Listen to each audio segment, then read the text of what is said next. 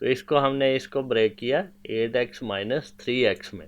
तो ये इन दोनों में अब कॉमन क्या है हमारे पास, इन दोनों में कॉमन x है, x प्लस 8 बचा। इन दोनों में कॉमन -3 है तो x प्लस 8 बचा। इन दोनों में कॉमन x प्लस 8 है, वो बाहर लिया तो x माइनस 3 यहाँ पे आ गया। अब थर्ड वाला क्या है, एक्स स्क्वायर प्लस 8x है, इसमें x कॉमन लिया तो x प्लस 8 बच गया। अब इसका कॉमन फैक्टर देखें, x प्लस 7 इसमें है, इसमें नहीं है, इसमें भी नहीं है, ये कॉमन ही आएगा। x प्लस 8 है, इधर भी है और इधर भी है, तो ये कॉमन फैक्टर है, यही हाईएस्ट कॉमन फैक्टर है। हाईएस्ट कॉमन फैक्टर कौन सा होता है, जो इनमें सबसे बड़ा हो, यानी कि अगर ज़्यादा सारे आ जाएं तो उनको मल्टीप्लाई करके लिखते हैं। स्टूडेंट्स, लेक्चर पसंद आया है तो इसको लाइक करें, अपने दोस्तों से शेयर करें और चैनल को सब्सक्राइब करके बेल आइकन पर ज़रूर क्लिक कर दें, ताकि जब भी मैं नया लेक्चर अपलोड करूं तो उसका नोटिफिकेशन आपको मिल जाए।